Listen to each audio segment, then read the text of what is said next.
He's back, baby! Ladies and gentlemen, the Giganotosaurus from Jurassic World Dominion is returning in Jurassic World Chaos Theory Season 4, and finally we get our very first clip showcasing this dinosaur and how it looks to be more menacing in Season 4 of the show than to Jurassic 6. Welcome to the channel, ladies and gentlemen. My name is Swerve and I cover everything to do with the Jurassic franchise here on YouTube, whether that be the big titles of the video games, the animated series, or the movies. If you're looking for some interesting content regarding this franchise, then look no further, as you found the best place to be. In today's video, we're going to be discussing a recent clip that has been floating around the internet for the last couple of days now regarding the Giganotosaurus and the Dilophosaurus in Season 4. I know, it's crazy to even say, just literally a couple days after the trailer released, we have a new clip already to check out. But I'm not complaining, because that means more content for you guys to enjoy. So today we're going to be breaking down that exact clip and discussing what it means for the Giganotosaurus going forward into Season 4, and if you are new around here, then go ahead and press that subscribe button for your daily dose of Jurassic content here on YouTube.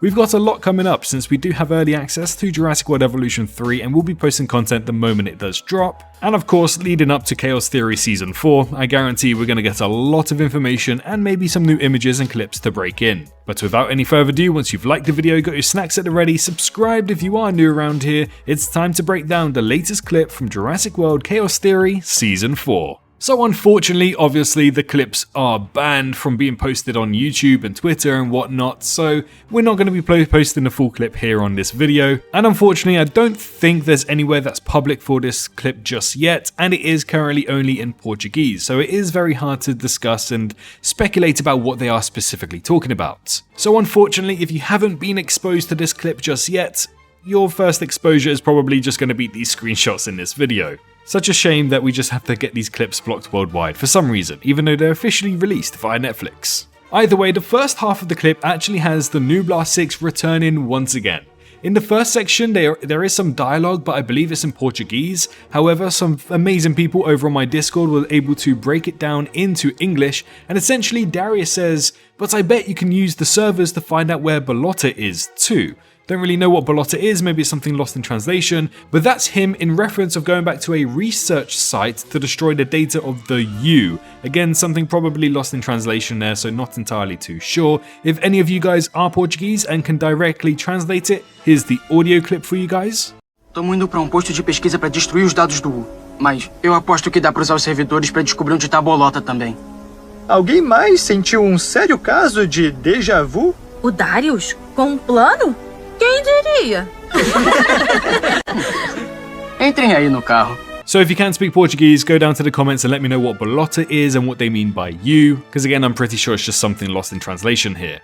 Either way, he does mention a research site, so I assume that it is something that they have seen in the Biosyn Valley already, but something that they haven't actually been there just yet. So maybe he's in reference to the research outpost, which we'll get into just later in the video. But soon after this, Kenji mocks saying, "Did anyone else feel a sense of serious case of deja vu?"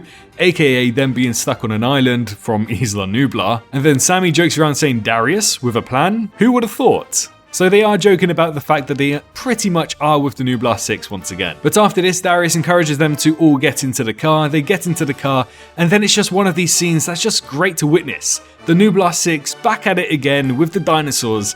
It's just very enthusiastic, and I really do enjoy it. So since the Nublar 6 are together and we know that Sammy and Kenji were split apart, I assume this is probably from either episode 1 or episode 2, but I think this is probably towards the latter section of episode 1, probably just before the credits actually, because next up, after they finally drive away and Darius plays some really cool music, it follows the car driving away with the Dilophosauruses following them just shortly behind, but obviously not chasing after them. In this clip, we can actually see the pink Dilophosaurus is making a return, where we first and only saw it in Camp Cretaceous Season 4, I want to say, or maybe even Season 5. But then they are actually spooked by something a bit heavy, And that is by none other than the Giganotosaurus, also known as Zeb. Now in this first section of the Giganotosaurus clip, we see how fast this dinosaur really is. Unfortunately, it doesn't quite snap up any Dilophosauruses, which would have been really cool to see, but we get to see how fast this dinosaur actually is, which is one of the very few changes that have already been spotted about the Giganotosaurus in Chaos Theory. In Jurassic World Dominion, the Giganotosaurus, as much as I did appreciate its screen time and I absolutely loved it, was just a bit too slow and robotic. You can clearly see that it was definitely an animatronic, so that's probably why this dinosaur was so slow. But since animation doesn't have any of those drawbacks, we can finally see the true speed of this Giganotosaurus. And then some people online have also been pointing out that maybe the model of this dinosaur has changed as well. I know some people weren't a big fan of the humpback spine of the Giganotosaurus. Personally for me, I like the spikes, but I feel as though the hump of the Giga was just a little bit too, let's say, exuberant, a bit too over the top. But the spikes I had no issue with here, but some people did. However, in this close-up shot of the Giganotosaurus, we can see that maybe the spikes have been reduced.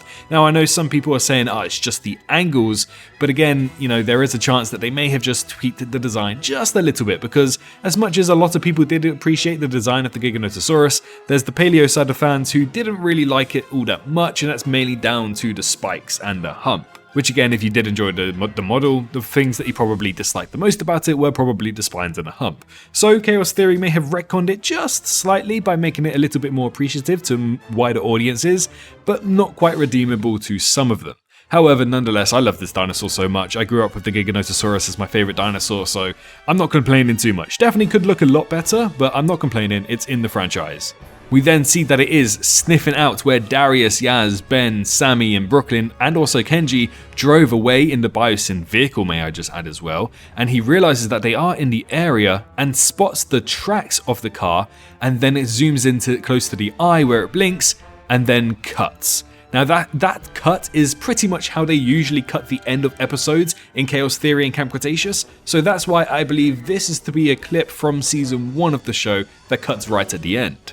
But then I assume that this will then follow into episode 2, and this clip will lead directly to what we see in the trailer sequence of the Giganotosaurus chasing them in that very vehicle. The time of day and the lighting match exactly the aesthetics of what's happened in this first clip here, and then it may also eventually follow into this scene of them at the start of the trailer where they are at the watch outpost in Biosyn's Valley and they hear heavy footsteps. Now of course we don't really know what dinosaur those heavy footsteps actually belong to, but considering that they were chased down by the Giganotosaurus, and they may have gone to the research outpost here, I won't be surprised if they are going to go ahead and make a reference scene where the Giganotosaurus attacks these kids in the research outpost the same way that it did with the main cast in Jurassic World Dominion, although that scene does take place at night, implying that this scene in Chaos Theory takes place before that, so if the Giganotosaurus was to struggle with them, why did it struggle so much in Dominion? I'm not too sure, so maybe they won't tread on the foot for that. But that's pretty much it for the clip. And honestly, for a very first clip, it's damn right cool. Doesn't give away too much, but at least showcases the Giganotosaurus in all of its glory. Anyways guys, I'm interested to know what you guys think, so head on down to the comments and let me know your thoughts and opinions of this first clip for Chaos Theory Season 4. Do you like the Giganotosaurus? Do you think they've changed the design of the Giganotosaurus? And are you hoping for this dinosaur to finally have a redemption in Chaos Theory? Be sure to let me know your thoughts down in the comments below, but if you have nothing to say, then just leave a dinosaur emoji for the sake of engagement and help this video out just that little bit more. Go ahead and leave a like on the video if you enjoyed and subscribe if you are new around here, but most importantly, make sure you're all staying safe out there, and I'll see you all in the next one. Bye bye. Hey, did you enjoy the video? Well, why not leave a like and subscribe for more Jurassic content? I appreciate every single one of you for reaching this point into the video and supporting me this far. If you wish to support me even further, then feel free to head on down to the description where you can find links to donate, my Patreon, and you can also press that join button to become a member here on YouTube and gain access to some awesome emojis. A massive thank you to all of the YouTube members for this month, as well as the amazing fans over on Patreon too. Your extra bit of support really goes a long way. But for now, I wish you a great rest of your day.